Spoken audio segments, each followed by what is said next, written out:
It's come out. Office of the Director of National Intelligence Preliminary Assessment. I wish, man, I used to be able to fucking share this phone. Audio display capture. It used to just kind of pick up my iPhone.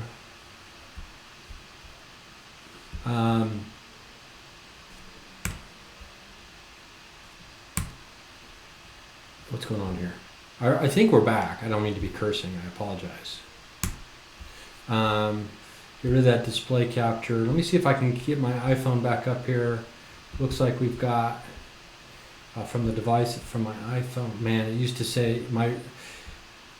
It's unfortunate because I used to be able to get my iPhone up here. Let's see if I can share this. How do I? I'll bring it up. How about I bring it up and we just start going through it? It's all over at my mom's house. Oh no, that's a picture, an old picture of this. Here we go. So welcome back. I guess I should have tweeted or something that we're back. But we are back. So let's see here. Do I tweet? I mean, there's who cares about tweeting right now? Let's just get into the report. What do you say? Tweet. And I'm going to bring up this. I'm going to bring up the report for everybody so we can go over it. We can see it as we're going over it here. Let's share screen. I'm going to share screen with y'all. Display capture. Here we go. Let's crop this bad boy to the window. Oh, that doesn't work. To window and manual. No. Man, why is this shit so hard? It's just like, just fucking work, dude.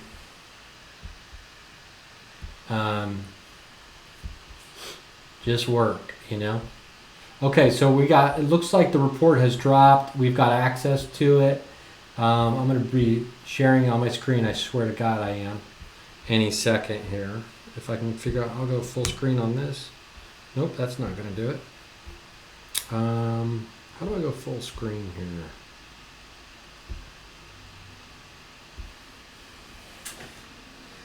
Okay. So welcome back if you've been with us at all. Welcome back. We're going to scroll through this bad boy together. Okay? Let's see.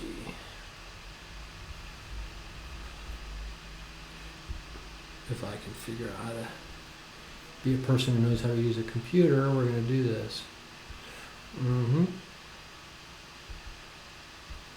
Here we go. And 3, 2, 1, action. Look at this. Unclassified. Let's go through it point by point. Alex, I need you to see this somehow. Yeah, I can see it here. Okay. So let me make sure we're live on Twitch. We are. Let's see them aliens. That's what I'm here. That's what we're here for, y'all. Oh shit! I'm inceptioning us. Sorry about that. Didn't mean to inception us, but I think y'all can hear us. Y'all can hear us. Y'all. I need to make sure everyone can hear us. Shit.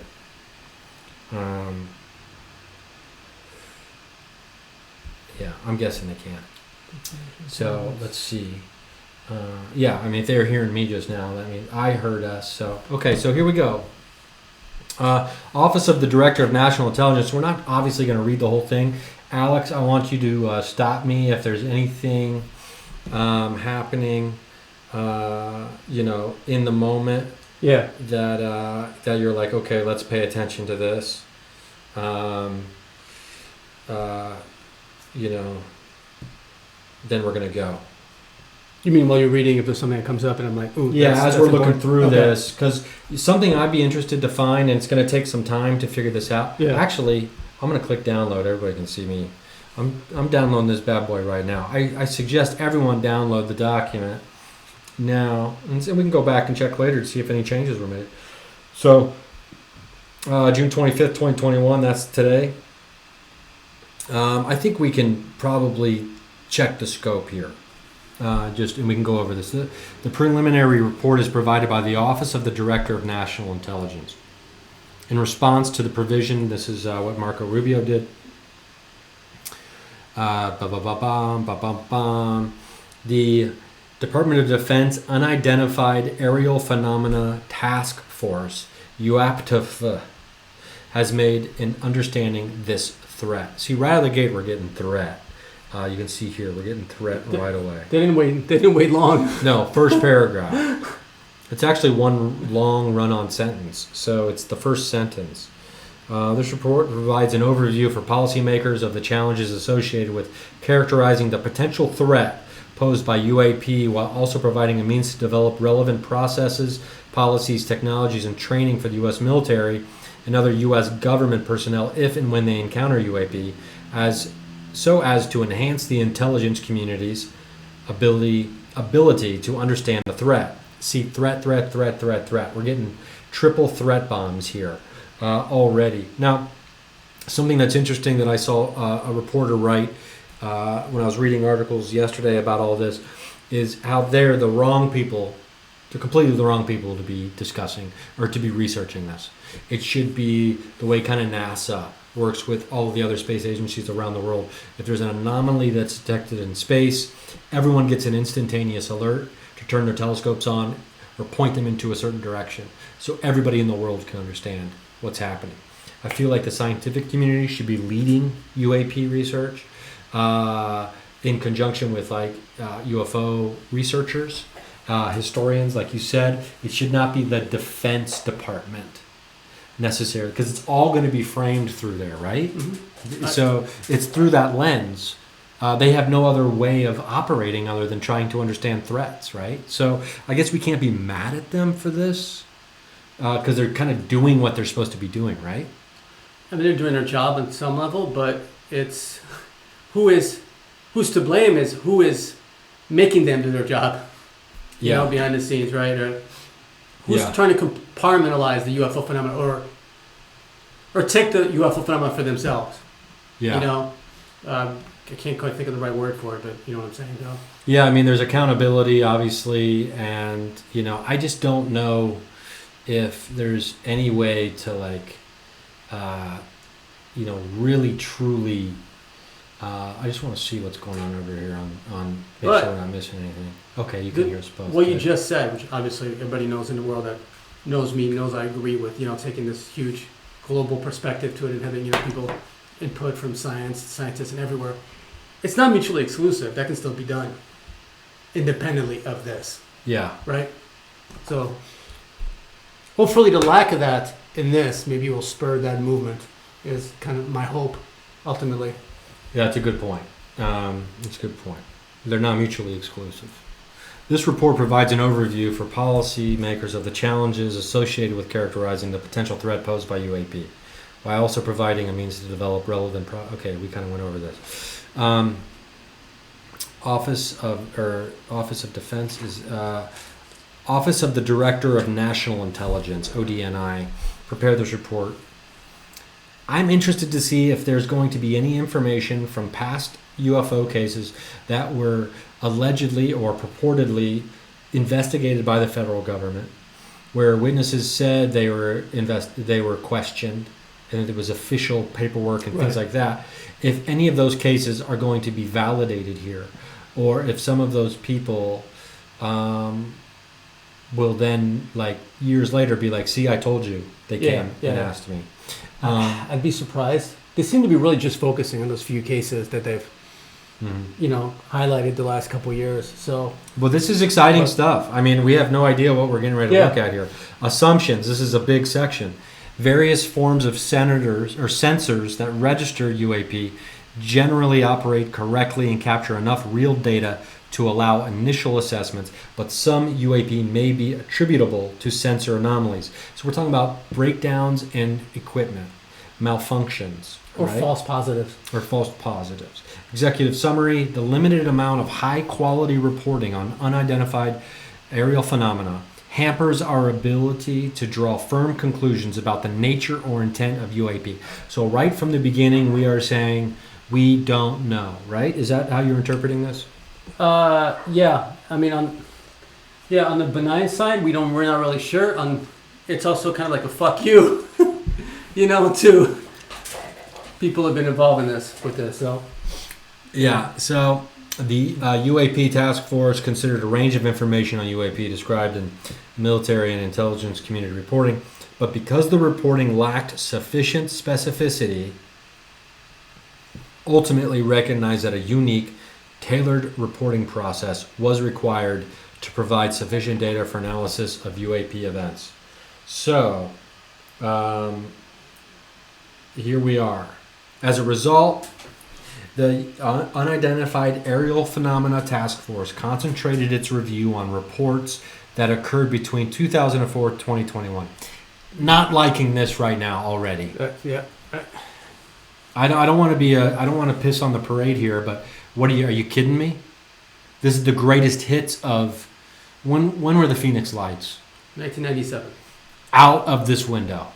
Roswell, out of the window. Are you going to be giving us information and details, paperwork, reports on anything before 2004? That's going to upset me if not. No, well, what did I just, hypothesize? They're just going to deal with the stuff that fed up, the films from the TikTok UFO on? Because 2004 is the earliest of those films that were released, or leaked, or not.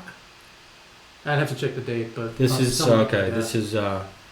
Okay, that's big. Most of the UAP reported probably do represent physical objects, given that a majority of UAP were registered across multiple sensors to include radar, infrared, electro-optical, weapon seekers, and visual observation.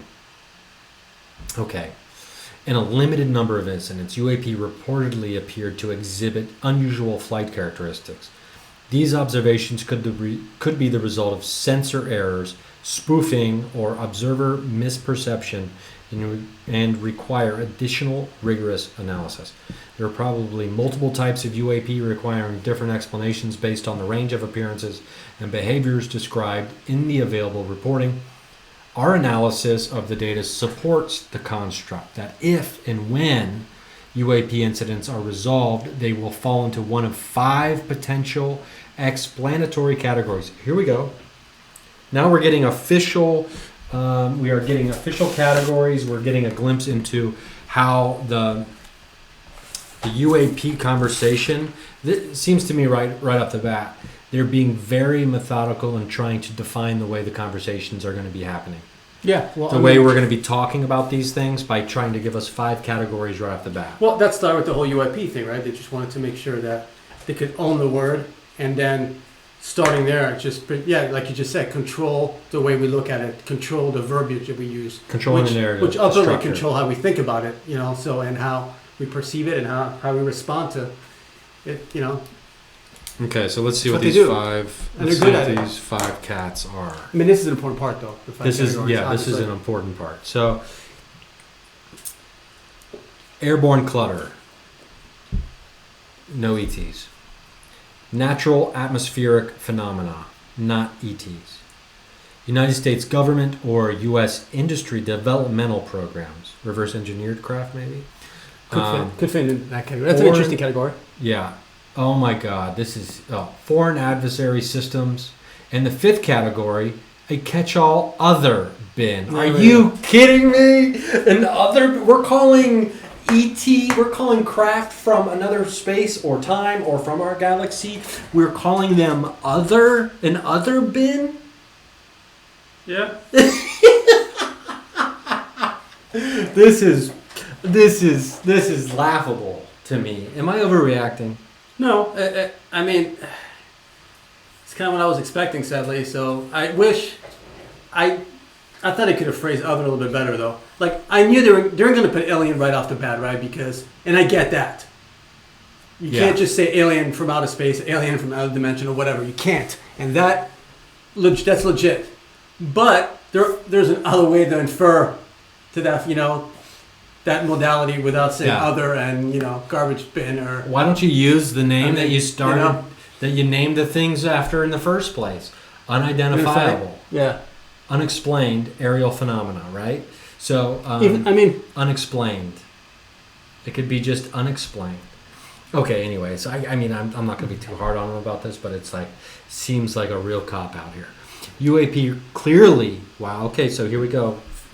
Get your MREs and your bunker stocked, because UAP clearly pose a safety of flight issue and may pose a challenge to U.S. national security. So what we have here is things that have been happening for 70 years that have never attacked inside U.S. airspace, as far as we know. This is cattle mutilations aside and things like that.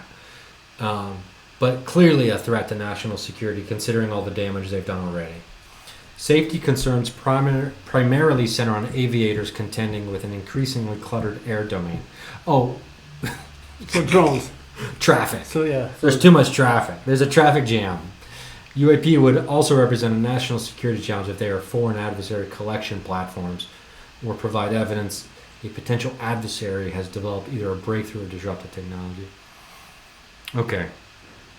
Consistent consolidation of reports from across the federal government, standardized reporting, increased collection analysis, and a streamlined process for screening all such reports against a broad range of relevant United States government data will allow for a more sophisticated analysis of UAP that is likely to deepen our understanding. Some of these steps are resource intensive.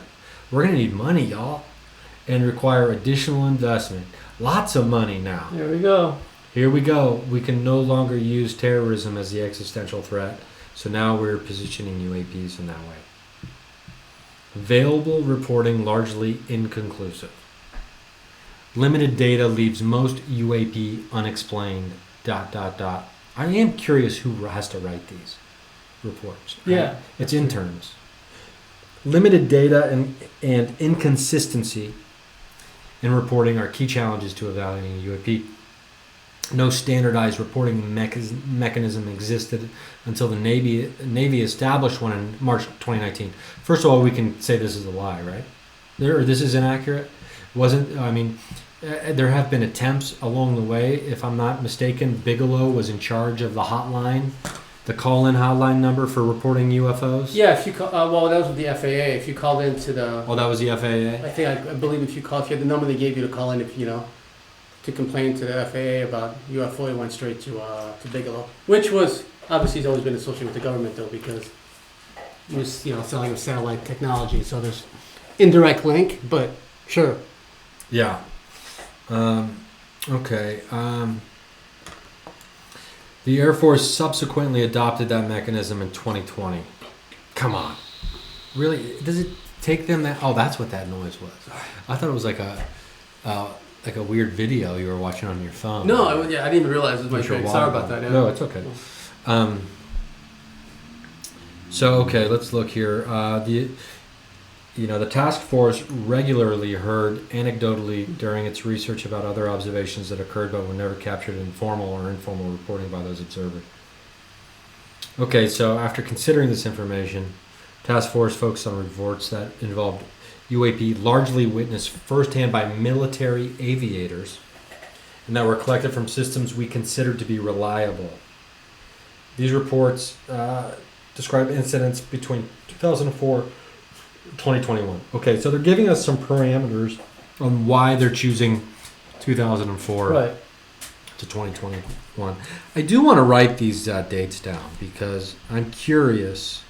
I will be curious to know the significance of 2004 in some ways. I think there's something about 2004 that we just don't realize yet.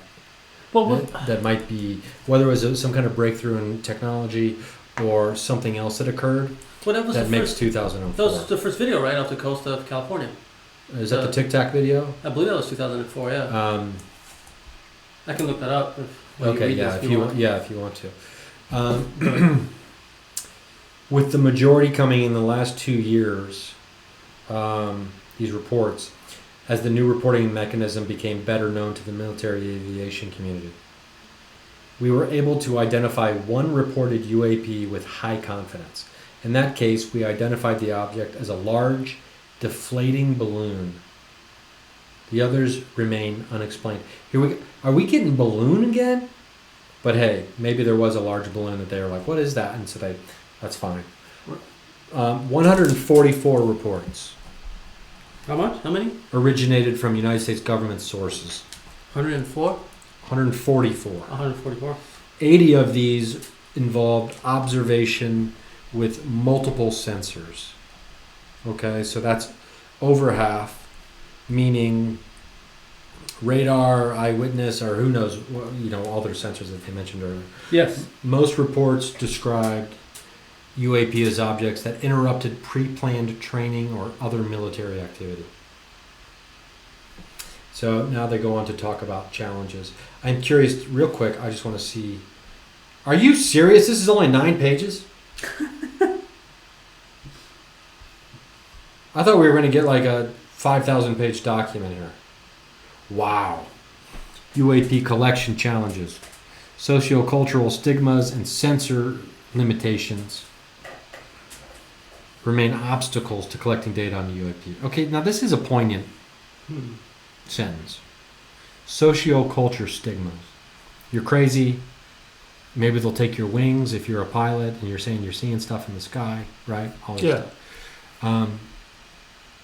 Although some technical challenges, such as how to appropriately filter out radar clutter to ensure safety of flight for military and civilian aircraft, are long-standing in the aviation community, while others are unique to the UAP problem set. Narratives from aviators in the operational community and analysts from the military and intelligence community describe disparagement associated with observing UAP, reporting it, or attempting to discuss it with colleagues. This is what we were just talking about. Although the effects of, actually, is that all showing up when are my notifications popping up on here? Okay, I don't think they are.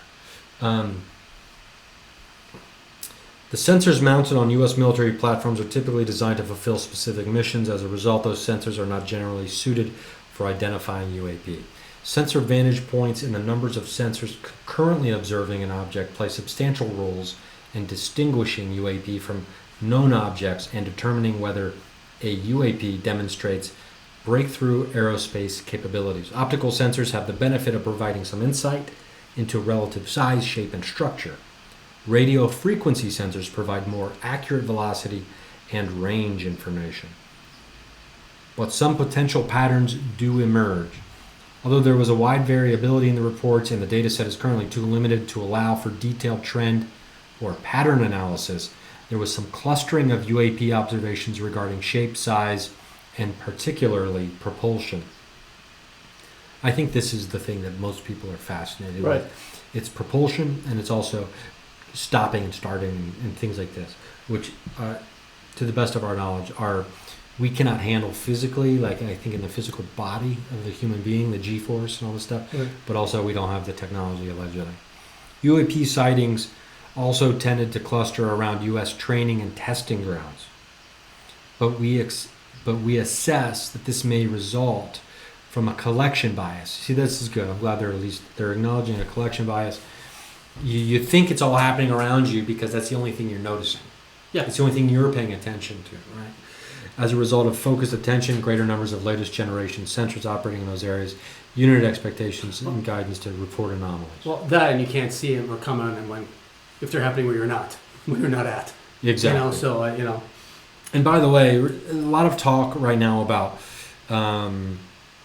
latest generation sensors, et cetera, et cetera.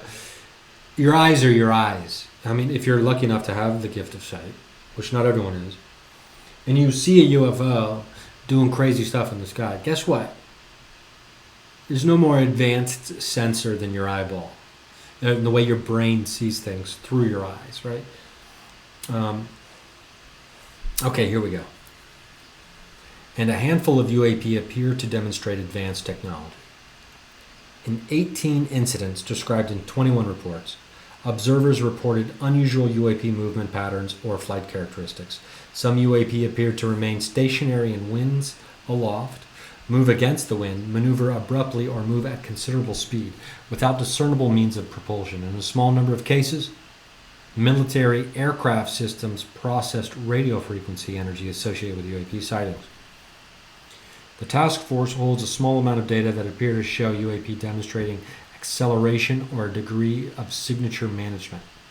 Additional rigorous analysis are necessary by multiple teams or groups of technical experts to determine the nature and validity of these data.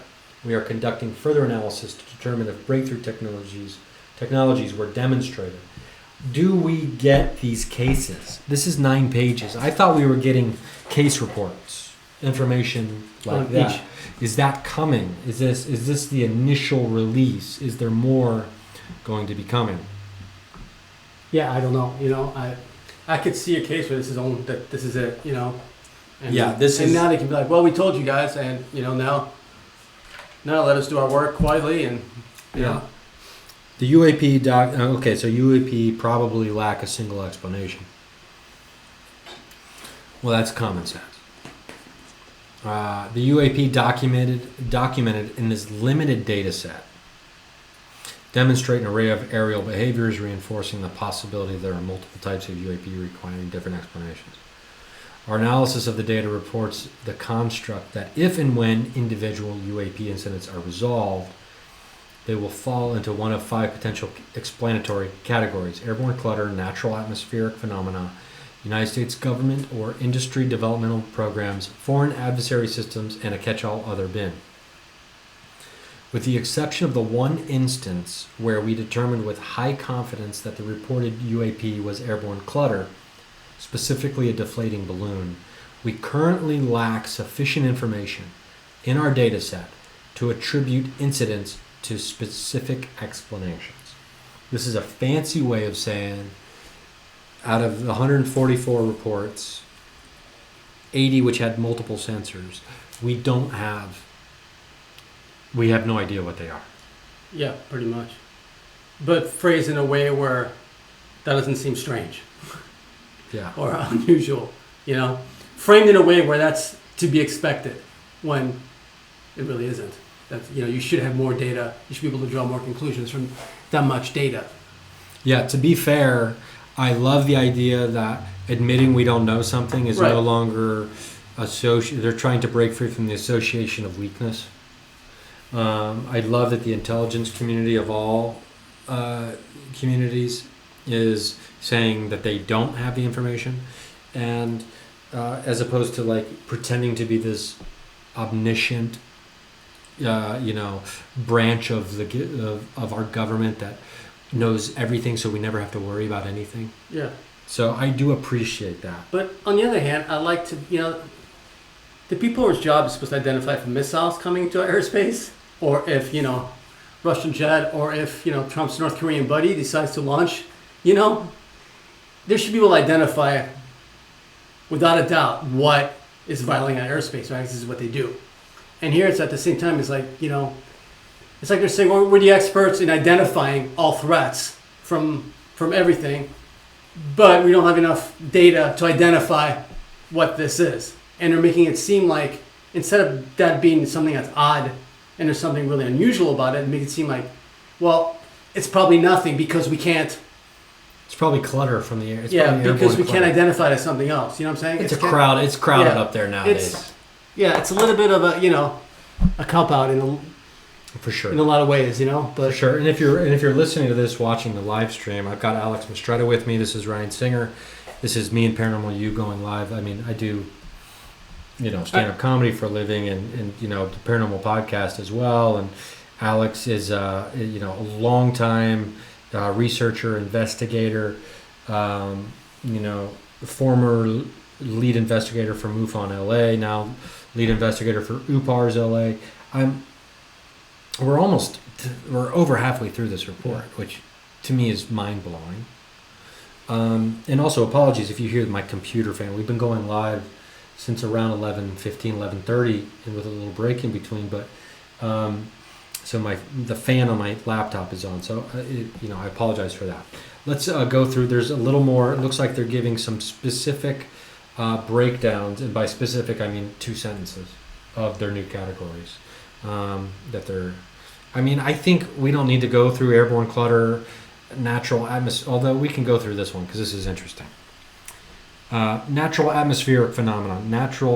This includes ice crystals, moisture, and thermal fluctuations that may register on some infrared and radar system.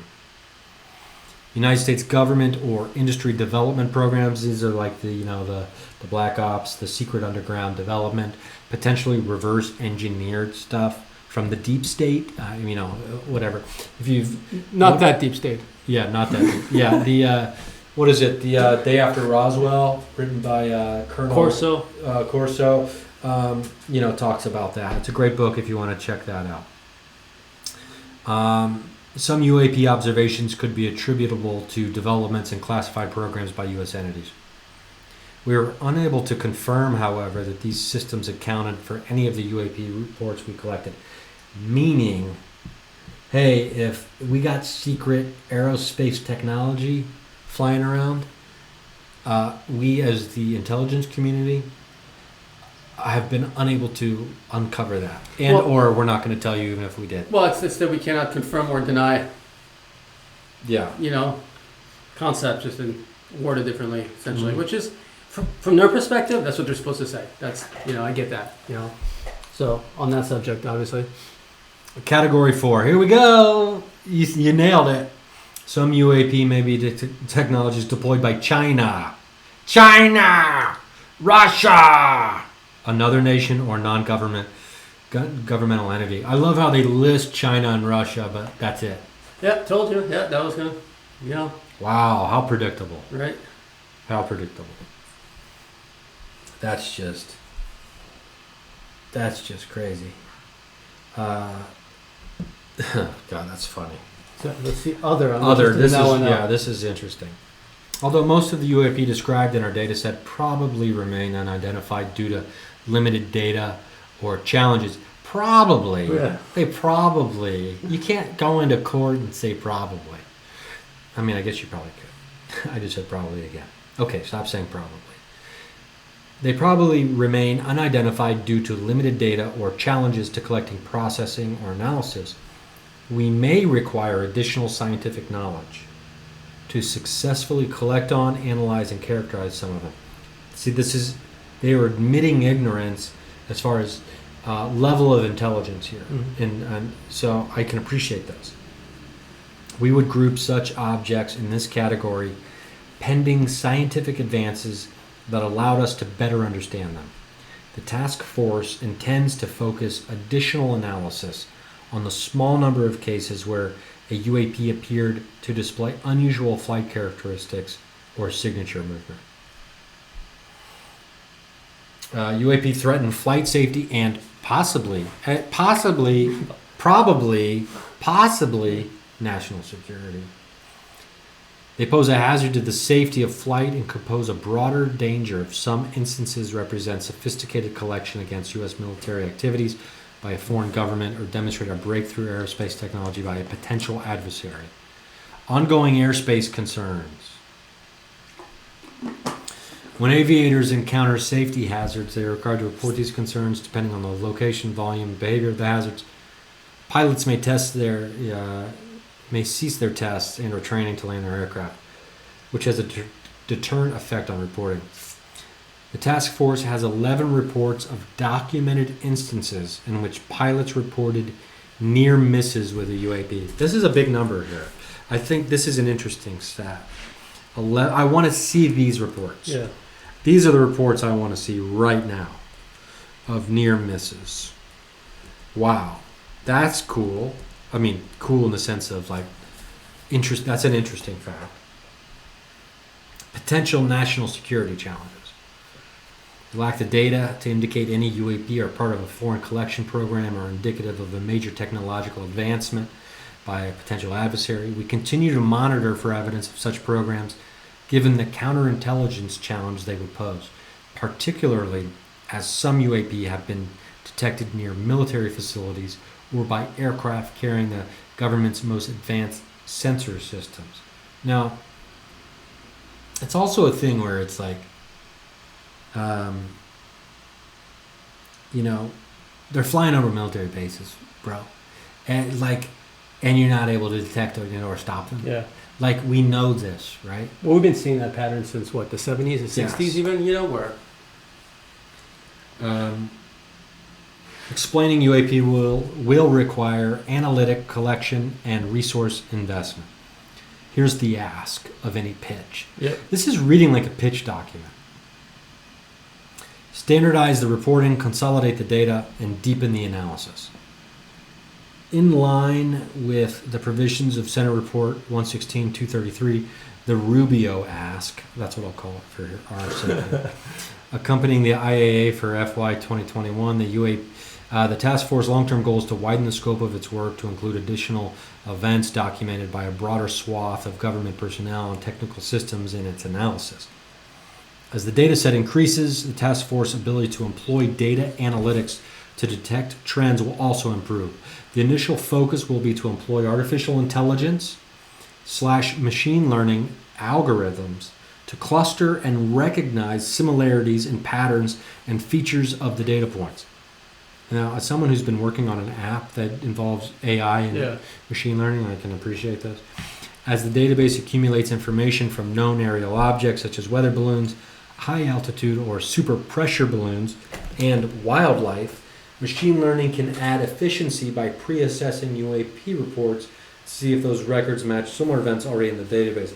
Like the crystal app that I'm working on, the more crystals it identifies, the better it gets at identifying specific crystals. That's machine learning. So, okay, that makes sense.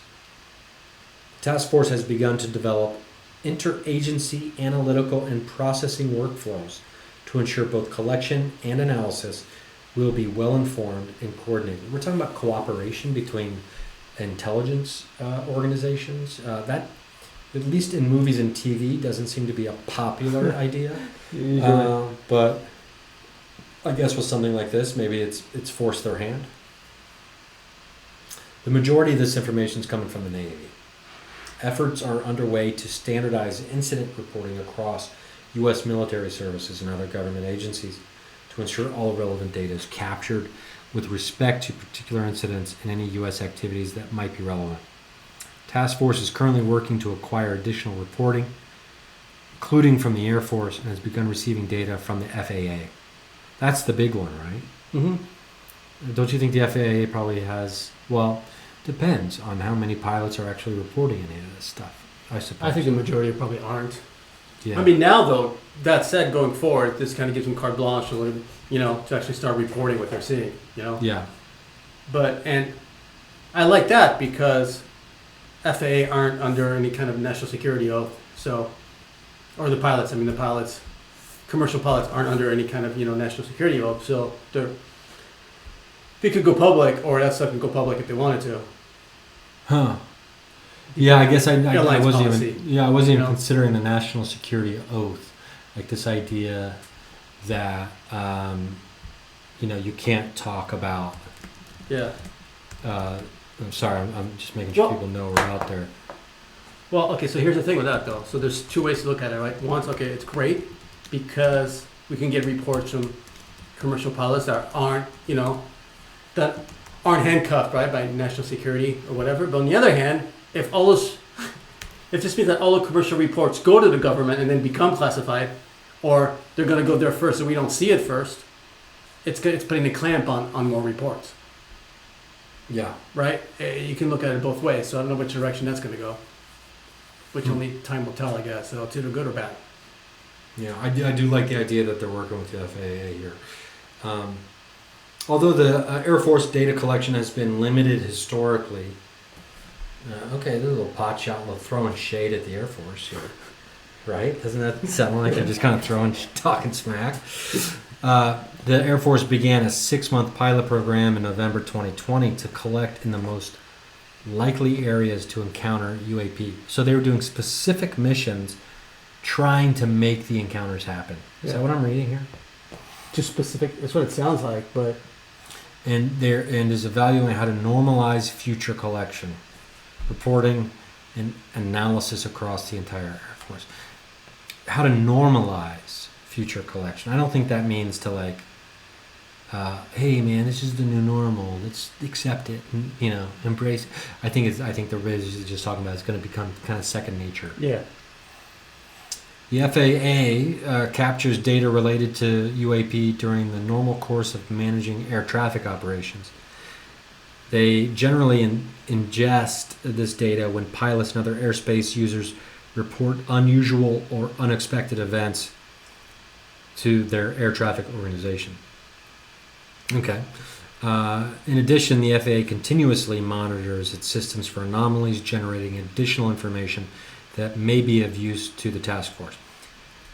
The FAA is able to isolate data of interest to the task force and make it available. They have a robust and effective outreach program that can help the task force reach members of the aviation community to highlight the importance of reporting UAP. Expand collection. So, the task force is looking for novel ways to increase collection of UAP cluster areas when U.S. forces are not present, as a way to baseline standard UAP activity and mitigate the collection bias in the data set. One proposal is to use advanced algorithms to search historical data captured and stored by radars. That's interesting. Combing through the past. Yeah. They also plan to update its current interagency UAP collection strategy in order to bring to bear relevant collection platforms and methods from the Department of Defense and the intelligence community. Increase investment in research and development. The task force has indicated that additional funding for research and development could further the future study of the topics laid out in this report.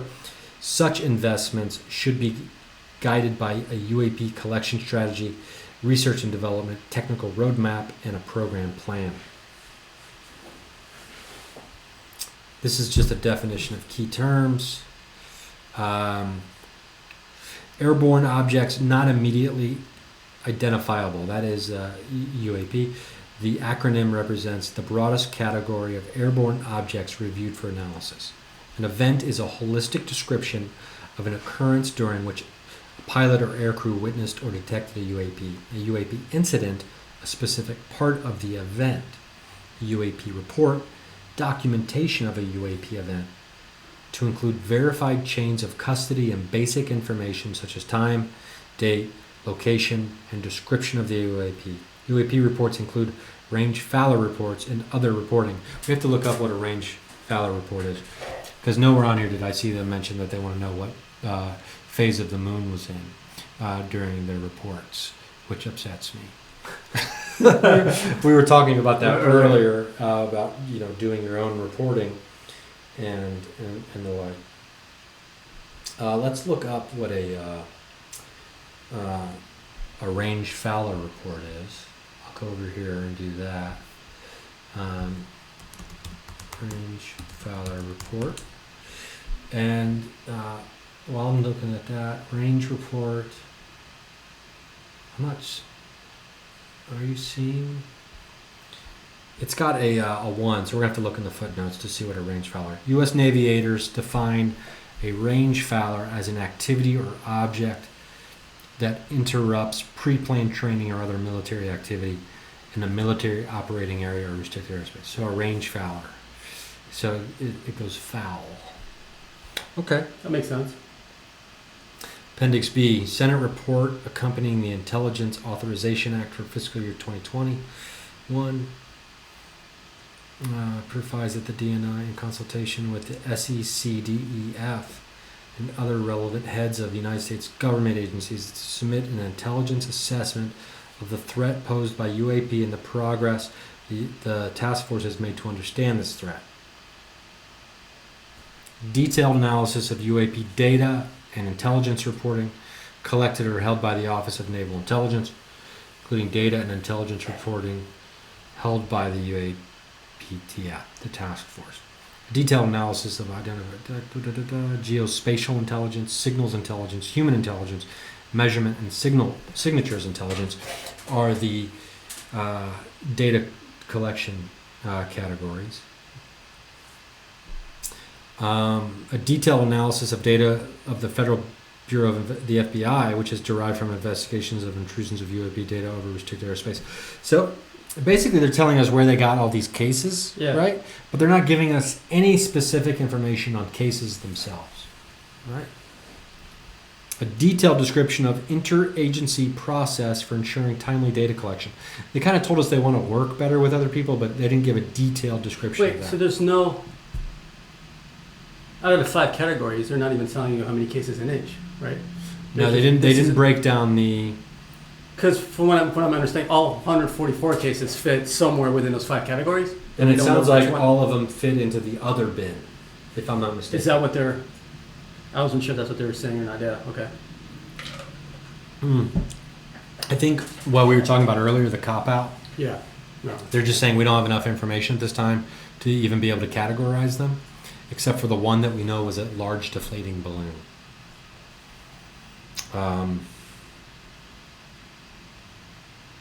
Identification of any incident. This is number 7. 6 and 7 kind of pose threats. Identification of any incidents or patterns that indicate a potential adversary have achieved breakthrough aerospace capabilities that could put U.S. strategic or conventional forces at risk. And call me crazy, but I don't think we'd be getting this public information anyway if Russia or China had some great advancement that threatened us all. And number 8, recommendations regarding increased collection of data, enhanced research and development, additional funding, and other resources. That's it. And I got to tell you, I'm not impressed by it in the way that I was hoping there was going to be specificity in this report. Let me shrink this down and get us back in here. Well, yeah, if you had if you had the individual reports, we could at least analyze those and, Man. Yeah, and if they, more important, if they told you why each report was put into the other category or one of the other 4 categories or whatever, then, we'd be able to get a better clue into their type of thinking and, how they're operating, but which is probably why they're not giving us that, because I think it's too much of a clue into, the process. So. Yeah, there seems to be a lack of any real, any goodies, so to speak, inside this report. And, maybe that's just us being spoiled, and wanting too much. Well, I mean, I know you were probably expecting a little bit more than I was, because you're more of a positive guy, but I had my reservations about what we were going to get, but 9 freaking pages, that's it? I was thinking along at least a few hundred pages, not, I was thinking a good one would be 1,000 page, thousands of, but 9, I mean, it's almost insulting that the greatest threat, quote unquote, that's ever been posed to the national security, at least physical outside kind of like threat, is given 9 pages. Yeah. Now, granted, it's an assessment report, right? Right. So, let's look here to see if will the report be longer. Is there a more detailed? I mean, who knows what's going on in UFO Twitter right now? They're probably up in arms about this. On the other hand, it's like if you can take a tequila shot every time the word threat is mentioned, you'd be drunk. This case stands head and shoulders above any other Scottish case. Blah, blah, blah, blah, blah, blah. UFO report released. White House says UFO report not yet final. Oh, that was 20 days ago. 20 days ago. This person is saying, or Lou Elizondo was saying it'll be 16 to 17 pages long. It's underwhelming. I wonder if... That, yeah. Is that Lou? That is Lou, right? Mm-hmm. Elizondo. Yes. Are you kidding me? Yeah, people are upset that it's only 9 pages long. Wow. How many pages was the French report? Do we remember? Oh, I don't know. Did they give they gave information on 600 cases, right? Yeah, I haven't read it yet because I literally just Yeah. I mean, I haven't want had a to. chance. I've been focused on this one. Yeah, I wonder if there's a way to find a translated version of that. But remember, that one actually didn't come directly from the government. It came from all the French, scientific institutes kind of got together. Because they have to report. They report publicly anyway, right? So it's a little bit of a different case, but so here it is in all its glory. 9 pages. I'll tell you, there's a couple snippets that really stood out to me. 144 cases. Let's find that section again. Well, I mean, these people aren't stupid. They had to leave themselves a way out in case something major happens. Because, let's say, taking the alien factor into consideration, they can't quite control what they're going to do in the future. What's going to happen tomorrow if something, a major UFO event happens. They can't control that at all. So they have to leave themselves open to that, so they don't look, for the future, if they don't look foolish or whatever. So there's always going to be a part of this that was going to leave the door open to something extraordinary. But I mean, they really minimized it as much as they could, though. It's really wild that it didn't even make double digits. I want to bring up, if I can, real quick. I hope I didn't close out this window. We still got C-SPAN on. It's the Derek Chauvin case. Oh shit! There was this great graph that showed percentages of Americans who were believing in UFOs, etc. I'm not a huge fan of those though. At times. I mean, considering there was one. There was a Gallup poll. Oh really? Yeah. I don't know how accurate those are though. Yeah. I mean, they also had one where 42% of Americans believe in creation over evolution. So that's really not a good sign. That's a very bad sign. Those are. That poll was taken in Salt Lake City, really? Yeah. Probably. This is the headline for me. Available reporting largely inconclusive. This is limited data leaves most UAP unexplained. ...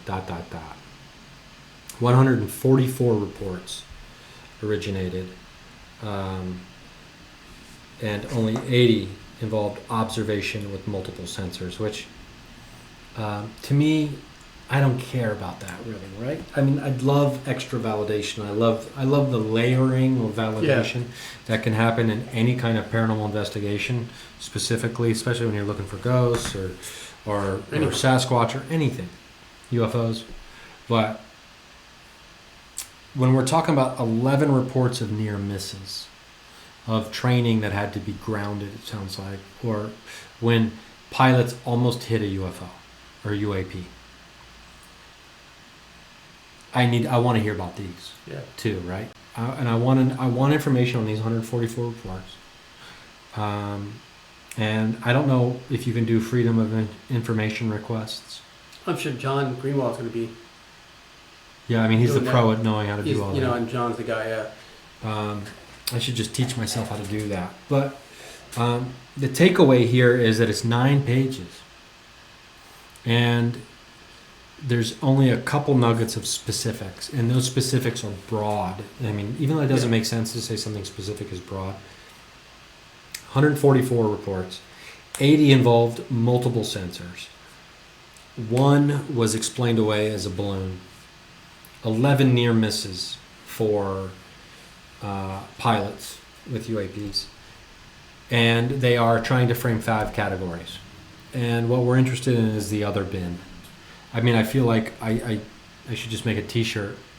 Put me in the other bin. Yeah. I mean, like... Well, the category where it could be, advanced government aircrafts or foreign advanced. That's interesting, too, because that indirectly could tie into, UFO phenomena if we're talking in terms of, reverse engineering and all that good stuff. So...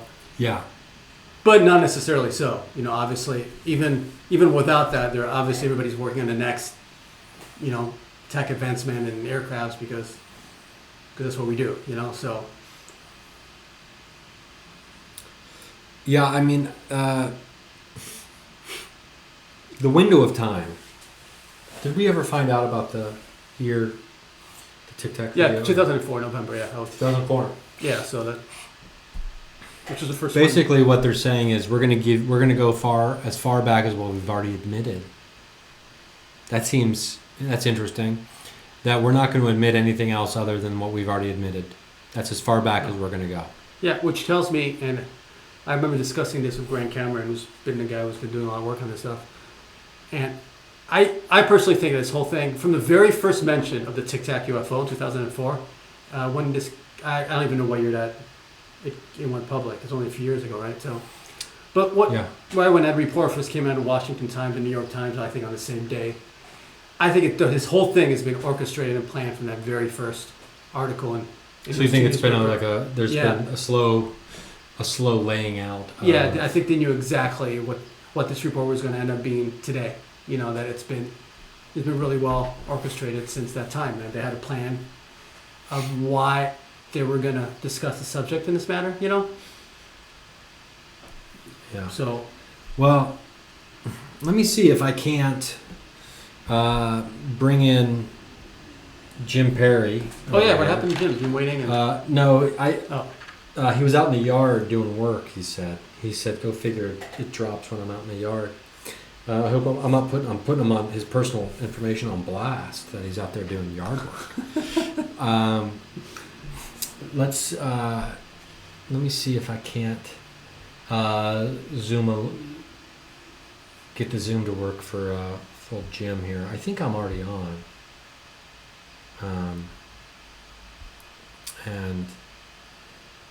Let's see. Oops, I'm trying to move this over to the other monitor. Hey Jim, well, I'm just talking to him as if he's right there. Let's see if we can get him in here. We're going to try to get Jim Perry in here to discuss, see if he's had a chance to look over this, just get some thoughts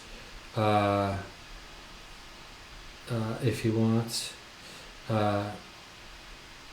And then we'll see if he can jump in at any point. So we'll see if he shows up at any point here in the next few minutes. I'm going to have to print this out, and I'm going to have to go over it, and I'm going to have to reread it 100 times, even though there's nothing to read.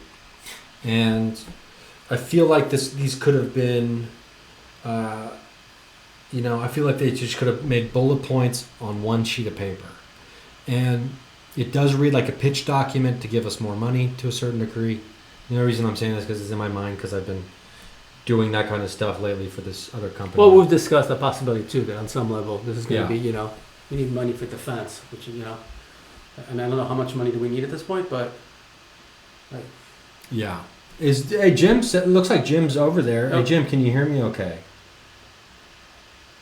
I can hear you, and I'm curious if I'm going to be able to hear you now that I've reconfigured my computer during our short break on the Twitch feed. So, if you could do me a favor, hang tight for 1 second here while I get to figure in, and let's see. Second here while I get to figure in. That's not bad. And let's see. Second here while I. Can you say something for me? And let's see. Second here while I. Can you say something for me? And let's see. Second here while I. Can you say something for me? And oh wow, this weird crazy loop is happening. I hear you great in my headphones. Let's see. I'm going to bring you in, and we're just going to see if people can hear you. I don't know how else to do it. So yeah, let's give it a shot here, and we'll see if this works. Okay, Jim Perry's here. If you're in the chat, and if you're able to, can you do me a favor and let us know if you can hear Jim when Jim's talking? So just feel free to chime in and let us know, because if not, I'll be beside myself here. Maybe I have to actually go into the Zoom settings too. But Jim, what's going on, buddy?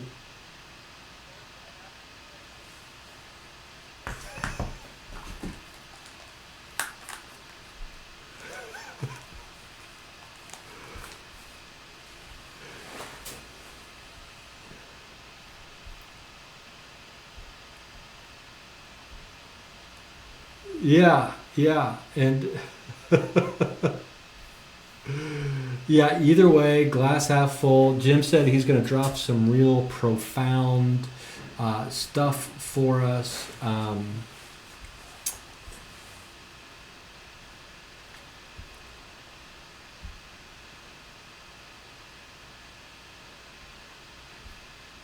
Yeah, let me do something real quick. Okay, keep talking. Um, so this Okay, actually, morning, stop talking. Sorry about that. Um, I totally screwed this up. Okay, now talk again. Okay, now I hear you. I just really, I have to figure out if people can hear you. I'm not hear you. I just really, I have to figure out if people can hear you. I'm not hear you.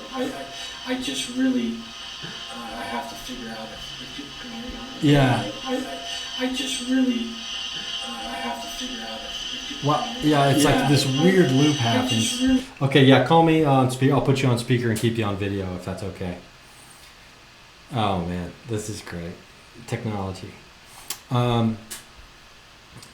Okay, so we're going to have Jim Perry's going to be calling in old school style on the telephone. This is very Jeremy Corbell, Bob Lazar documentary move what we're doing here. Okay, so Jim, can you hear me? I can hear you. Can you hear me? Yes, I can, and I'm pretty sure the microphone's going to be able to pick you up as well. So thanks for being here, buddy. Yeah, absolutely. I just got a chance to read the report. Okay. And you're walking in. I see you walking out of your room. Do you want me to take you off video? No, I'm okay. Here I come. There he is. So you just got a chance to read the report. I don't want to influence your opinion on this report at all. So I want you to tell me your thoughts.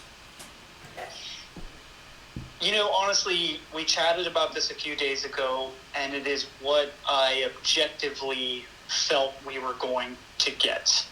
And that was a pause button. That was yes, we acknowledge that this was snuck into some legislation for us to produce some documentation, yet we are not ready to disclose any amount of information to anyone publicly. So, and nor do we maybe even have that information at hand. So we're just going to find a way to represent what our understanding is of the construct of how we're structuring this phenomena within the research and the data sets, and we'll simply give you that. It's as if you're handing in a school paper and you kind of just give like kind of like the glossary without any actual content. I appreciated understanding what the new task force is doing in terms of how they're organizing themselves, why they may need further investment, and also some of maybe the scientific methodology that they wish to employ. But for any of us who were excited about some sort of confirmation happening with this, and let alone right the big capital D disclosure, I can see how there's a lot of disappointed people that are both serious researchers and enthusiasts that are like a little let down over this. I get that, but we are working with documentation from official government organizations and politicians and bureaucrats and intelligence officers and everything else. So there is going to be a level of a spin. There's going to be a level of mistrust of which information to give publicly because of the amount of intersections that has with other information that may or may not be able to be public, right? So there's going to be a cautiousness. So I think what's interesting about this to me, if I'm to think about it positively, is to see that they are focusing their efforts in a more scientific, I guess just more like they're thinking about it scientifically as a scientific problem and not clearly just a threat resolution issue, right? So I think that's positive. I think I like that. It's interesting to see what they will do with that they can also share. But yeah, it definitely left a lot for people who were expecting maybe a little bit more. Agreed with you 100% on that. I thought we might be getting specific case information. And to me, that is probably the biggest heartbreak of the release, is that it was 9 pages long. And that seems crazy to me, that this is going to be 9 pages long. And I wanted to know if, like the Woody Derenberger case, the paperwork was going to be released from, back in the day, right? From the Mothman stuff and the UFO sightings and Point Pleasant and all around that area. I wanted to know about, Roswell or Wright Pat Air Force Base. I wanted to know if there's any paperwork coming out even loosely associated with like transport documents and or interviews with witnesses who saw a strange train pulling into Dayton, Ohio. I wanted to like comb through like what I thought was going to be hundreds of pages, looking for some of these nuggets, right? Some of the gold. And that's not to say that there's not gold potentially inside this 9-page report, but I think it's probably pyrite. It's fool's gold more than regular gold. Anything really stand out that, and from a more optimistic point of view, anything really stand out that got you like excited about something else that might be coming from it? Yeah, I mean, I think the idea that there could be some level of transparency and interagency communication that happens that allows that group to find something scientifically relevant to assess it in that way.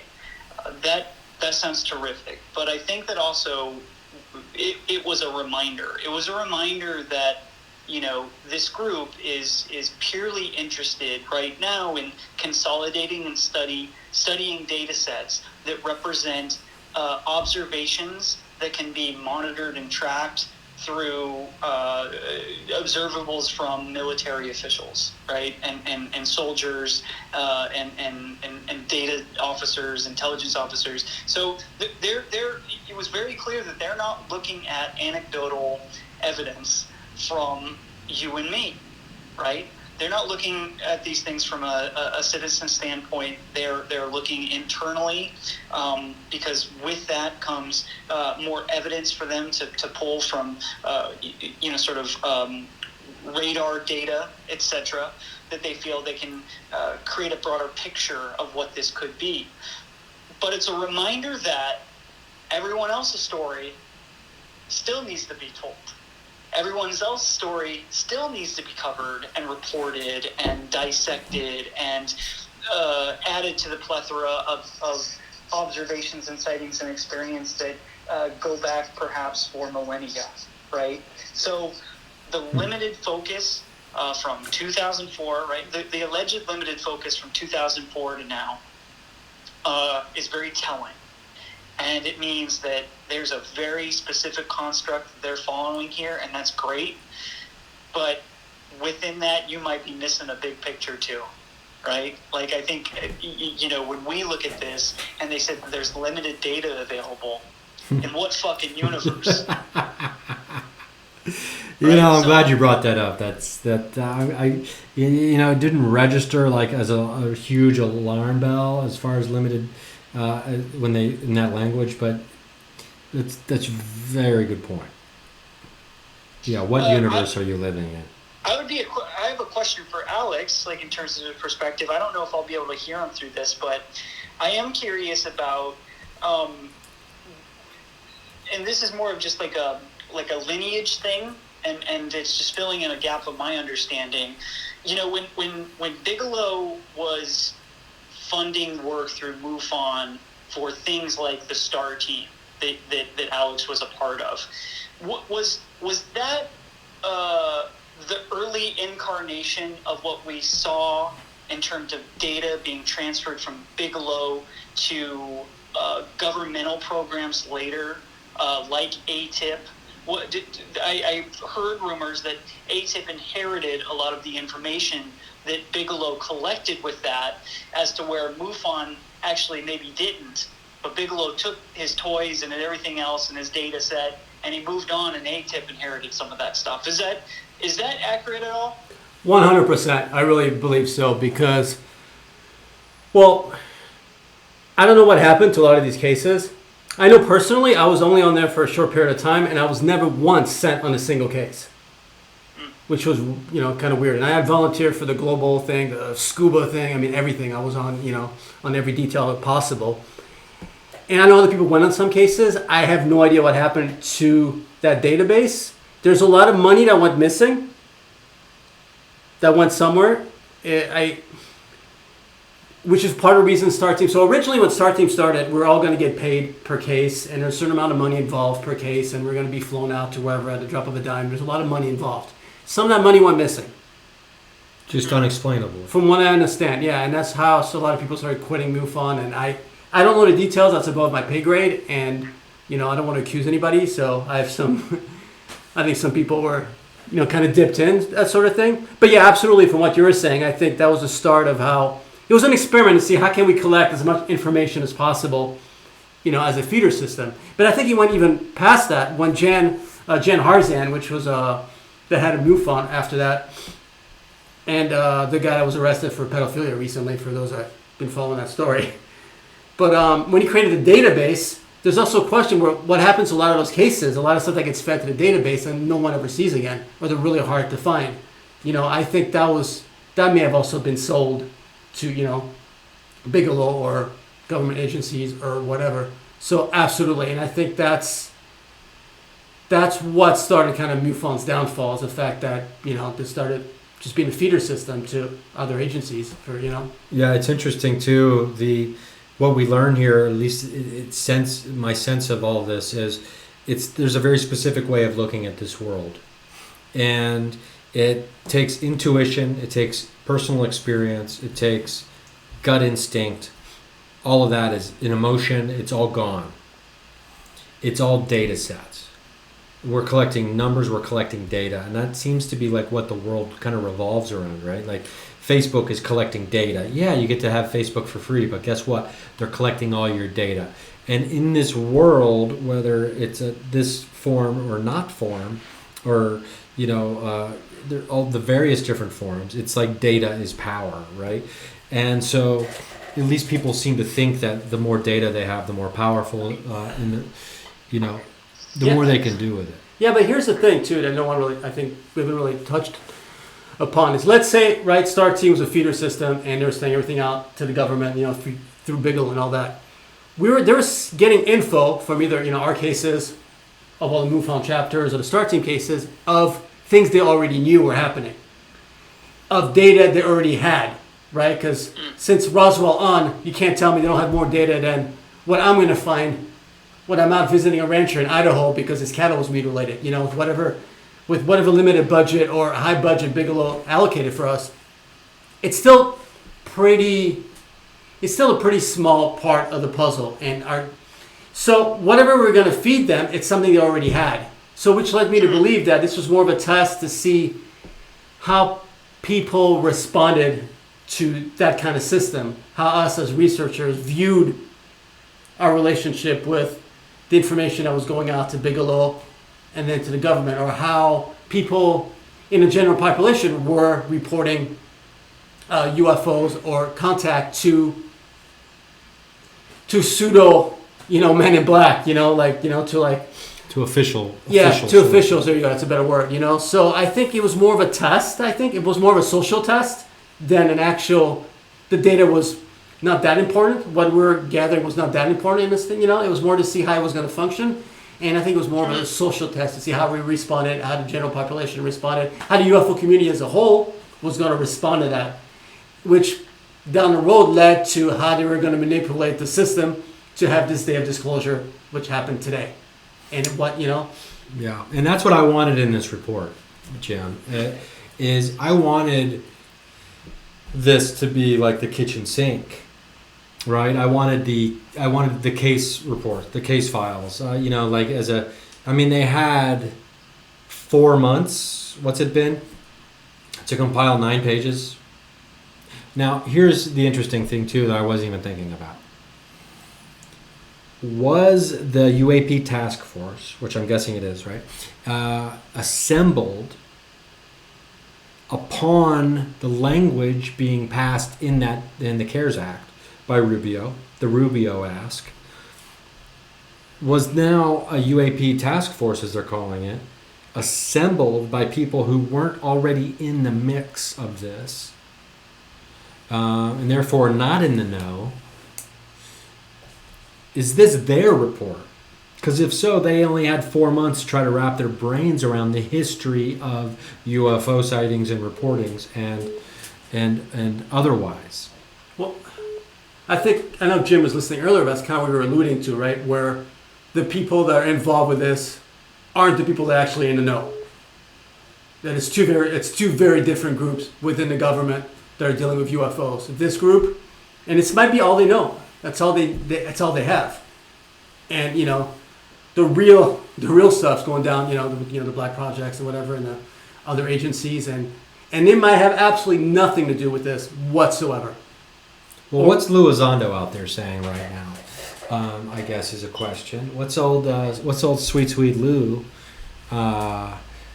saying about the report? I haven't had a chance to check his Twitter. He seems to be a UFO Twitter #UFO Twitter guy now. He's joined the UFO Twitter world and is like all in solidarity with UFO Twitter as of what was it, yesterday? So considering he's the whistleblower, he's the best we got, right? And I'm not trying to disparage Lou Elizondo, but I am curious about was he just thinking that everybody deserved to know this, right? And if so, what are his thoughts about the lackluster report that's been released today? Jim, are you looking at his Twitter right now? Is that what's... Yeah, I sure am. Yeah, there's nothing as of today, but he had been on a little bit of a press junket over the last week. They scooped him. Did they not scoop him? I guess we didn't talk about this because it's kind of like politics and it's kind of paparazzi bullshit, but TMZ was supposed to be doing the UFO report through Fox, in conjunction with Fox, on Tuesday. They were doing an hour-long special. With supposedly unique footage. And now the report comes out a few days early, kind of unexpectedly to most of us, and kind of like, are they stealing his thunder here? What's going on? Yeah, well, in any situation where you see an opportunity for a government organization, right, especially ones that handles this type of sensitive information, we've already seen an expressed interest in them backing away from, being in business with Lou Elizondo, right, and backing away from the Chris Mellons and the To the Stars Academy and all of that. And so if there's a passive way, really, that they could separate their information from what these other individuals are spreading, and even if that is a couple days away from each other, right? They may try to scoop them. They may try to own today, so they can do that before any other thing else is either leaked or expressed from those parties, right? And so that's clearly a way, just in terms of PR, that they can separate themselves, whatever they're working on, from whatever else is going outside. Yeah, I wasn't even thinking about that. It is, I guess, kind of... I mean, because at the end of the day, why not use all the time available to you that you've been given to release your report? They dump it out at what? This happened, 45 minutes ago? On a Friday. So it happened at 4:45 p.m. on a Friday of summer. The wasteland. Yeah, the wasteland of news media. Yeah. There's no better time for that, right? Well, no, you're so right. Especially, you always see that, living in Los Angeles, when you get the movie trades, like Hollywood Reporter and Variety. They don't dump the big stories on Friday. It's the known day where you don't dump a big story, They dumped it. They dumped it. They dumped it hoping nobody would pay that much attention to it, even though they knew people were going to. And it's 9 pages. And there's maybe 5 sentences in there that I found as like noteworthy regarding the attempt to now define the conversation by category, by 5 different categories of UAPs, giving us specific breakdowns, and then the other bin being the catch-all. I mean, I want to sell T-shirts. I need to get them up online now. They just say other bin, and it has a UFO hanging out of a trash can. And the time frame of reports 2004 to 2021 and moving forward, which Alex and I were talking about. He looked it up. The Tic Tac video was dated 2004, so it's kind of like we're going to give you everything we've already admitted is real, and that's the time. That's our benchmark from starting. 144 reports, 80 of them with multiple sensors, which they consider to be more valid. 11 reports of near misses with pilots who had 11 near misses with UAPs. Those are the big takeaways, and also not to mention the word threat. I don't know how many times I'll have to do a keyword search, how many times it was mentioned throughout the document, but it was mentioned in the first sentence. It was mentioned in the second sentence of the document. They laid it in, boom, boom, boom, boom. They did a good job of doing that. So, and then Russia and China were mentioned by name as far as the adversaries go, and then it was just and others. So they tried not to be too heavy-handed with it, but they still slid it in there.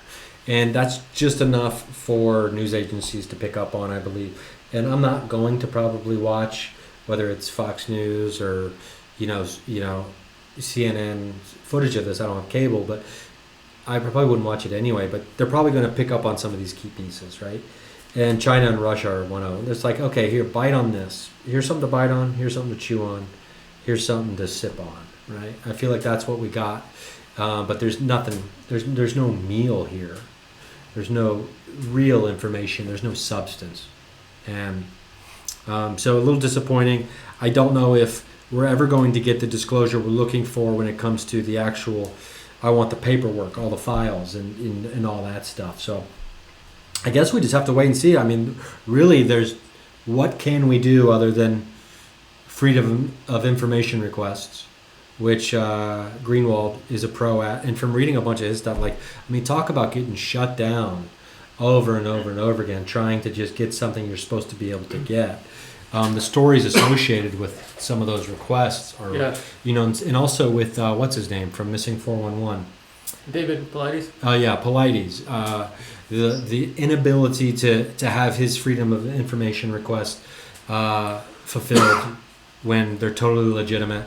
It's just getting shut down, even though it's supposed to be something you're able to do. So I know it'll be interesting to see what happens. But definitely underwhelming. Yeah. Overall. Yeah. Well, I've got 2 quick things to mention.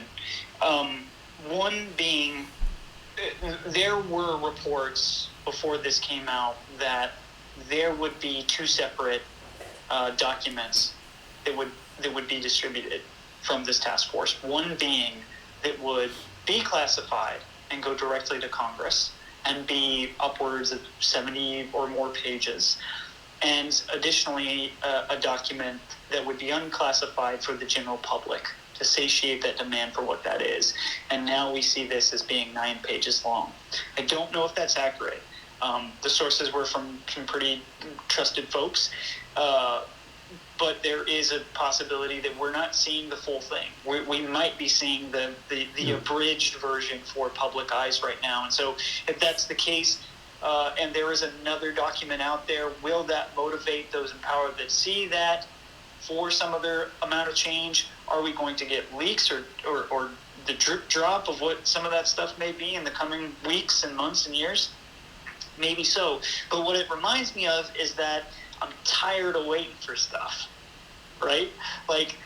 I think what we can do, because there is something we can do, what we can do is figure out a way to use our creativity, right? And this is just us as a people, to get some money into the hands of serious investigators like Alex to go to get paid, to go and do the work, to collect the data, to collect the stories, to find information and insight without the confines of the Golden Castle, right? Like there is so much just happening right in front of us, and so many new technologies that have become either open source or very affordable to use.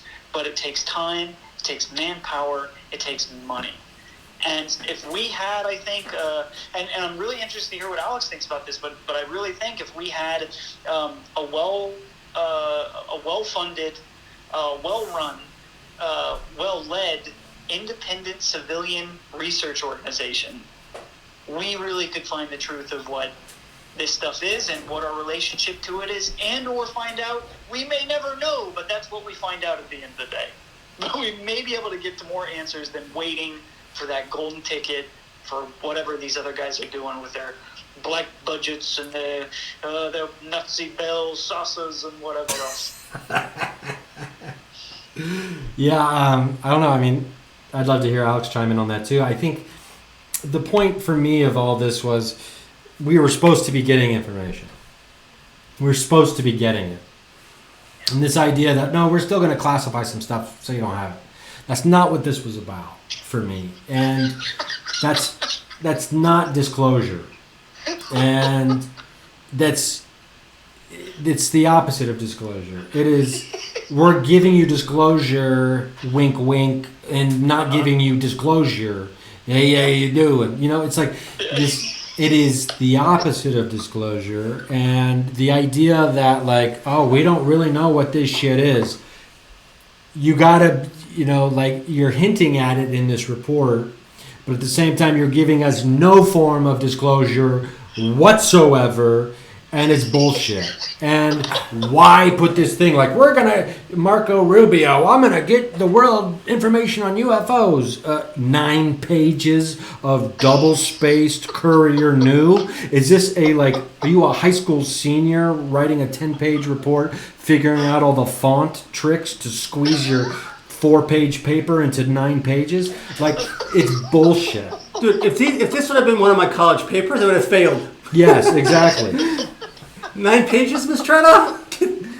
No, but this analogy I've been using lately is that they just fed us a 20-piece puzzle when I know for a fact it's a 130-piece puzzle.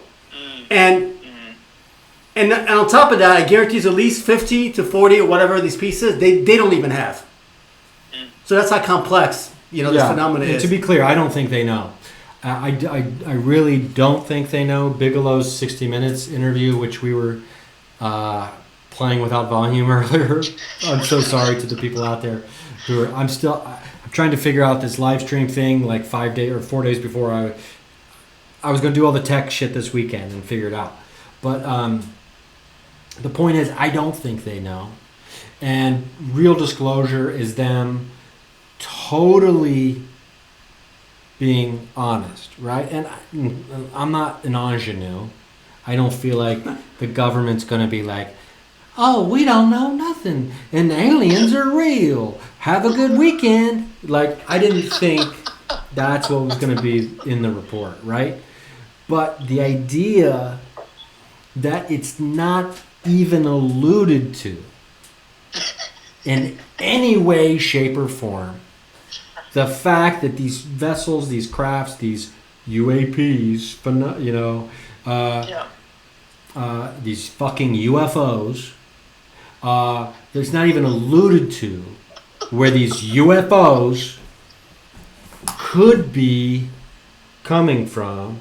They admit that they don't know anything about like what they are. They don't have a problem admitting that.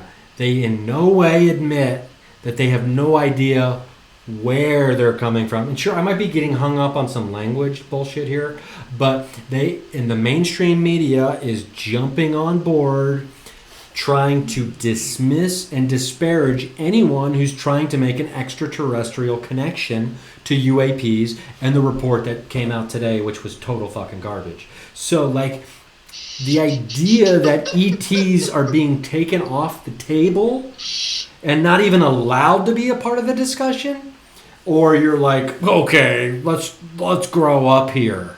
We're talking about real science, mister. It's like, we're taking ETs off the table when fucking spaceships are showing up. That we can't fucking tell how they do the things they do, but you're a crazy person if you think it might be an ET. Is that? Am I the only one over here? Am I screaming at the mirror? What's going on? Well, notice too also in the report of all the people that were involved in gathering this information, there's not a single mention of any scientific establishment. No science, no NASA, no nothing. Because we're talking about biological entities, right? Extraterrestrial. Obviously, you're gonna need some kind of scientific, academic, or scientists to be able to study that, right? There's absolutely no mention of that whatsoever. Everybody involved in this was strictly from a military standpoint, which is what the entire focus of the report really was, right? So we were never going to get the report that we wanted because it was always going to be through the lens of the military, and therefore, like, how do we protect our borders? How do we protect America? It was all going to be that patriotic bullshit and about like national security and airspace and whatever. Like, you can own fucking air, bro. Right. And then the rumored 60 to 70 page report that we're not going to get. Guess what? 9 pages of what we got, 61 pages of, hey, this is what these fucking aliens are up to and this is what these aliens are doing. That's the other 61 pages. I guarantee it. I guarantee that's the other 61 pages. The more we talk about this and the more it settles in now, because it just happened like an hour ago, I guess the more upset I'm getting. Yeah. And I can see it visibly. Right? You can see visibly. His hair's turning white. Yeah, and I love it. I love it. I'm getting more upset because it's an insult to intelligence to act like it's not some other intelligence. Yeah, and now, granted, I'm making grand statements with no tangible evidence or information. I have never personally seen a UFO. I've never touched an unidentified flying object or a UAP. But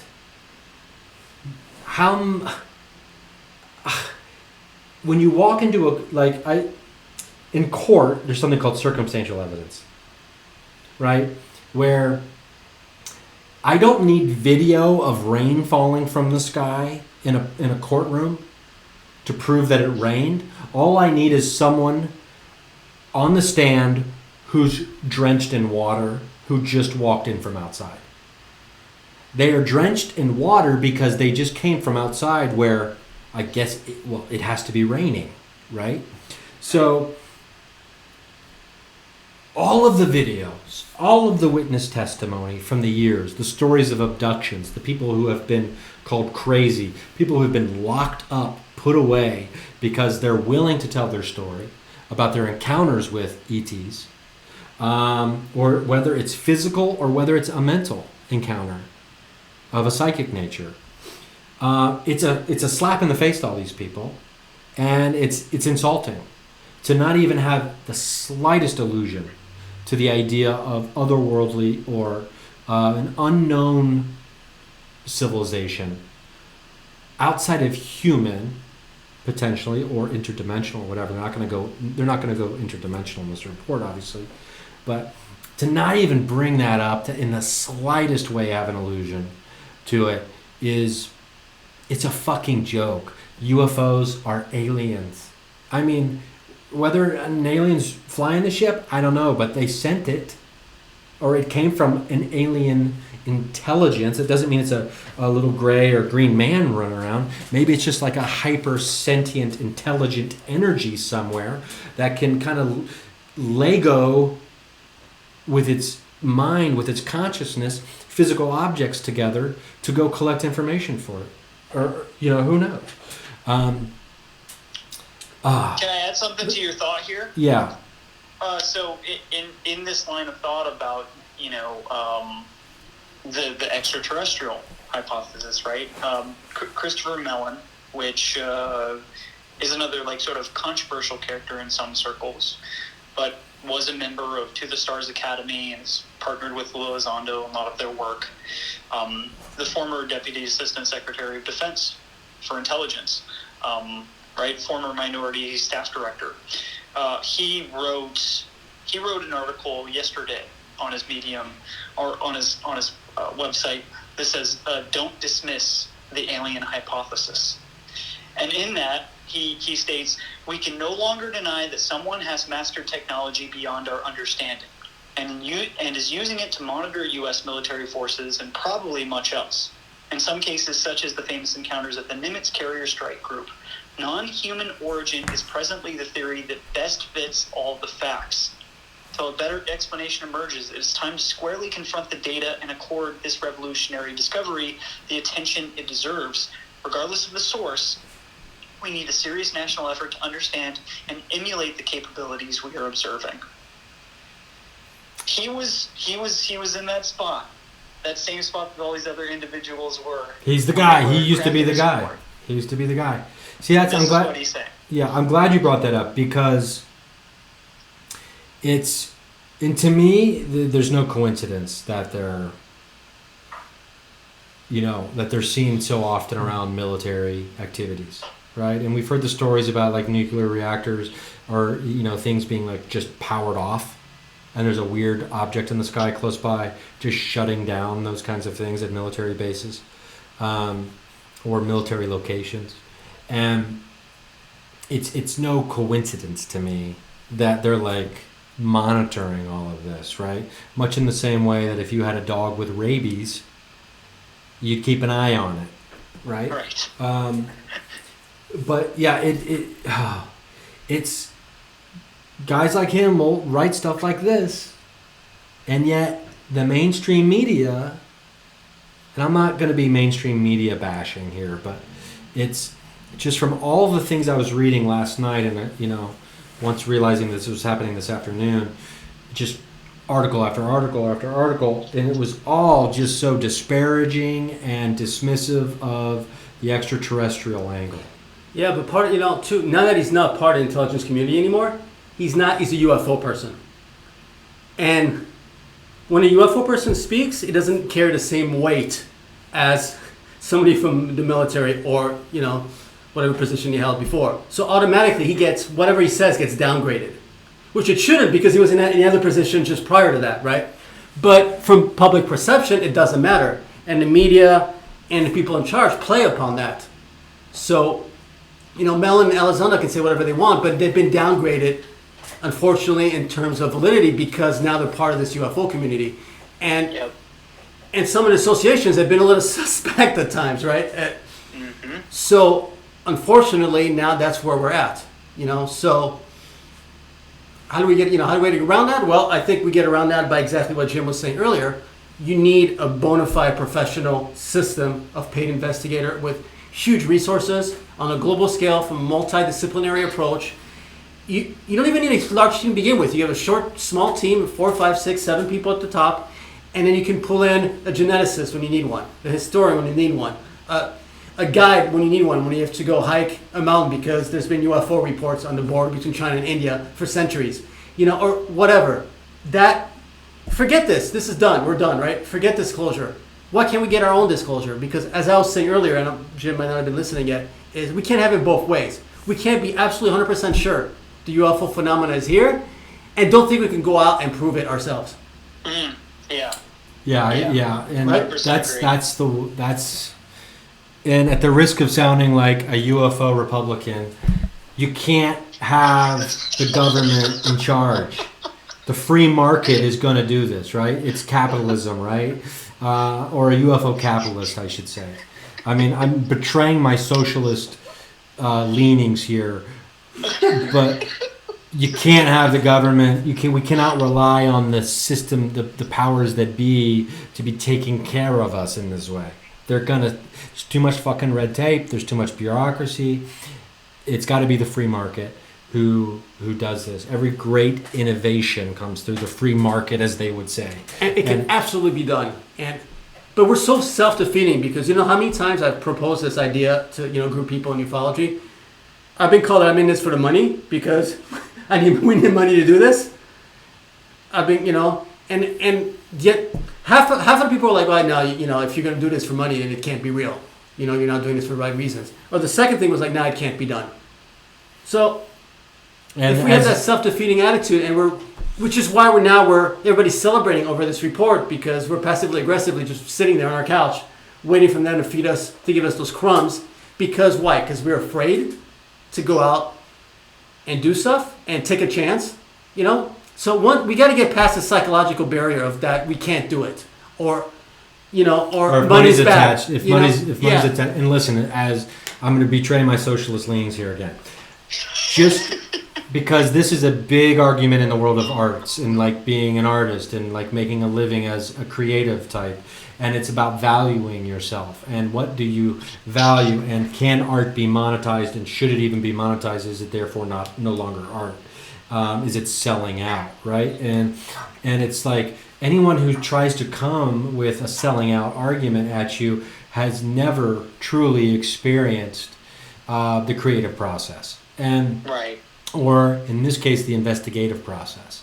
To think that you can just do this for fun or like for the sake of it, right? For like full time. What are you a Rothschild or a Rockefeller? Did you inherit a bunch of this globalist money?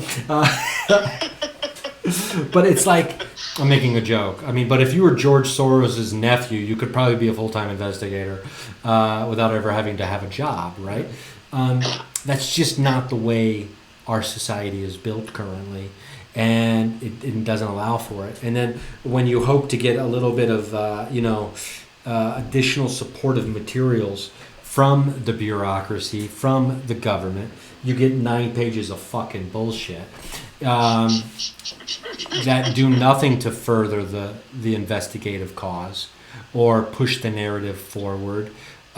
They are specifying the narrative in certain ways with language of, now we have categories. Isn't this interesting? Wait till we have subcategories of our categories. It's they're redefining the phenomena, and which puts it even further out of our control. You know? Yeah, the second Hillary Clinton was on Jimmy Kimmel calling it UAPs, I threw up in my mouth, and I go too hard about the UAP thing. I know I go too hard about the UAP thing, but it's the bigger picture. Language is important because we think through words, and when people are framing our language, they're therefore framing our thoughts. And, this is mind control, right? And people do it, and I'm doing it right now to people who are watching, trying to change their mind about thinking UAP is cool, right? I am actively performing mind control quite vigorously by over and over on my podcast making fun of UAP, calling people who are into UAP UAPologists. Oh, you're going to be a UAPologist your whole life? Okay, fine. I'm going to be a UFologist over here. So live that life of being a UFologist. Good to you. You and Hillary can drink unsweetened tea on a porch together, and talk about where Vince Foster's body was buried. You go ahead, right? Like you can go down the dark. I can go down the dark hole on it, but I'm actively also trying to change people's mind, right? So I mean, to act like I'm not also partaking in mind control would be foolish. But that's what conversations are. That's what, convincing people or trying to educate people. I don't educate people, for the record. I'm not saying that. But it's, when you want to open someone's mind to the idea that you have to be aware of the way all this stuff is being reported, and the fact that ETs not only aren't being mentioned, but when they are, it's in such a dismissive way in regards to this report. And then you got somebody like Mellon, who was on the inside at the top, saying, no, this is actually, in fact, the greatest way to bring all this together. It's the most logical way. I don't know where ETs became the craziest, most illogical idea in the universe. When I don't know when that happened, but people will throw out all these other possibilities.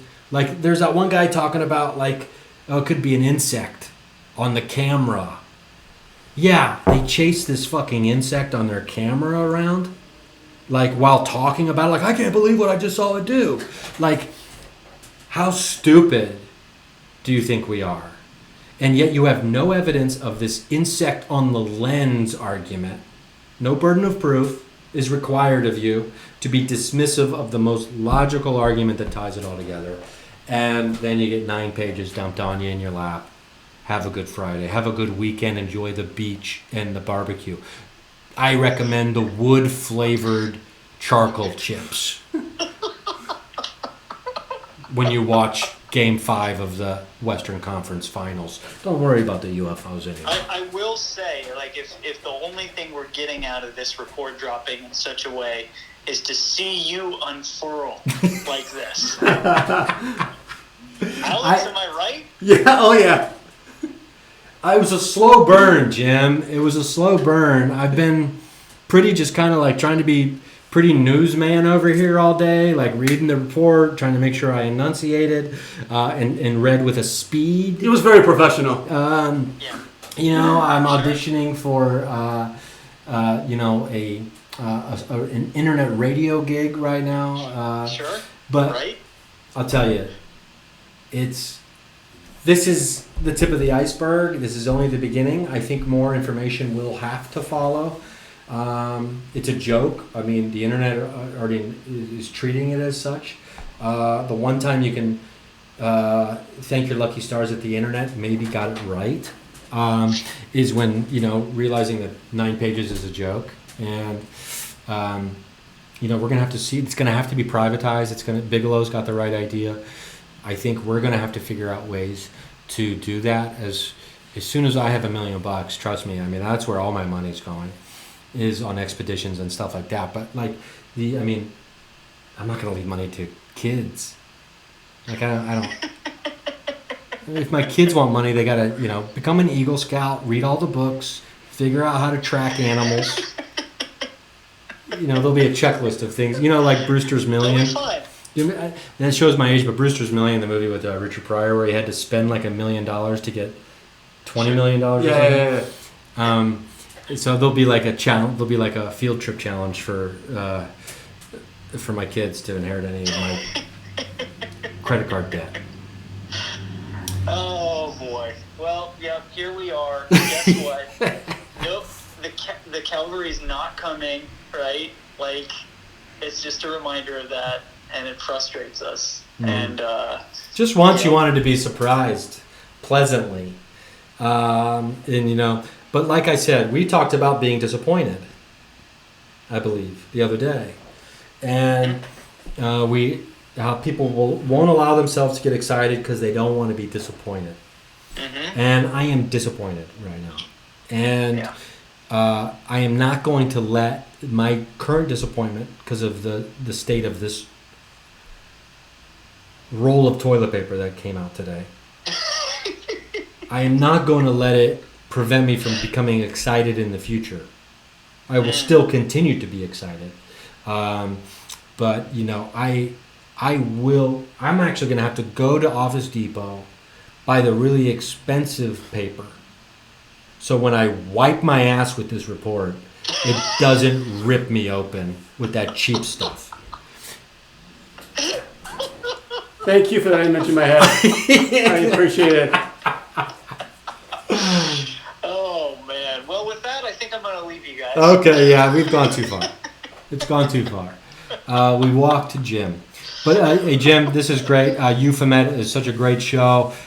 Season 4, kind of, it's starting to wrap up a little bit, right? Mm-hmm. Yeah, very much so. But working on new stuff, and there's a new interview up there right now with Carl Pfeiffer. We're talking about Hellier and stuff, and we're going to start in on Night Drifts again. So in between, you know, feature episodes, we'll get into that again and have some fun there. And then Alex, I need to touch base with you because I'd love to have you on. I have so many questions for you, man. Yeah, anytime, man. For you, anytime. Fantastic. All right, guys. Well, enjoy your weekend. You know, don't worry about whatever's else in the sky. You know, all of that. And then we'll see you later. Cool. Thank you for calling in on speakerphone while I had you on video. I appreciate that. You bet. Okay. All right. Take care, See buddy. you, Jim. Bye-bye. The incomparable Jim Perry, everybody. The wonderful Jim Perry. So here we are again. We're back. Let me see if I can't get this back real quick, and then we'll fade this back up. Okay, so it's back. Okay, so this is the report that we've been talking about all day. We were waiting, anticipating, and we got it. And it's underwhelming, to say the least. Alex Mistretta's here with me. I don't know. It's we're in this room without the fan running because of the noise. The computer fan's running. I'm starting to sweat through my Past is Alien shirt, which you can buy on my website, ryanstearncomedy.com. I think I got it. Oh, Obi-Wan, what's up, my man? That's my buddy. That's my buddy Greg. Finally reading the report. Hey, call me when you're done, Greg, and you'll understand why I'm so fired up. I'm not going to tell you why I'm fired up, but I'm fired up for multiple reasons. So no spoilers from my buddy Greg right now. Greg's a great filmmaker, developer friend of mine, back in Ohio. Also, I can't say this, especially on a live stream, but I'm pretty sure at one point in his life, I think he even worked out at Wright Pat, Air Force Base. Oh, interesting. Anyway, he loves science and all that kind of stuff. Anyway, he's been on the podcast, so people can check that out as well. And yes, he is a robot as well. Okay, so Alex, well, we're gonna have to do this again, buddy. Yeah, anytime. And we're gonna sign off here today. Thank you for popping in and out. If you've been here, this has been quite a journey.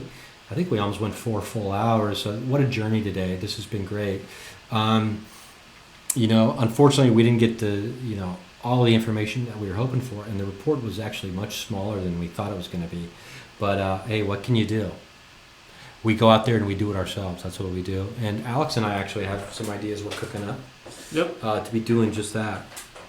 And Alex you're going to be with me in October at the old Post Town School when I'm recording an hour-long comedy special at an old haunted school. 100%. So we'll be filming investigations for a couple nights, and then I'll be doing the comedy show after that on the third night. So it's going to be really exciting. I'm looking forward to sharing that with everybody. But in the meantime, check out ryansingercomedy.com. I hope my website is working with my tour dates. Instagram @RySing. Alex is at International Man of Mystery 10 on Instagram. Yeah, or internationalmanofmysteries.com, I think, for my website. Oh, okay. I haven't updated in quite some time, but there'll be more stuff coming up soon. So. Cool. Yeah, working on 5 books simultaneously. Yeah. So no small task. But anyway, thank you for watching. We'll be doing more live streams, hopefully on a weekly basis very, very soon. So maybe even, so keep an eye out for that.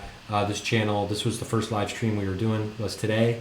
So we're going to be doing a lot more here in the near future. So talking all kinds of paranormal / comedy talk. So thanks for being here. This was fun.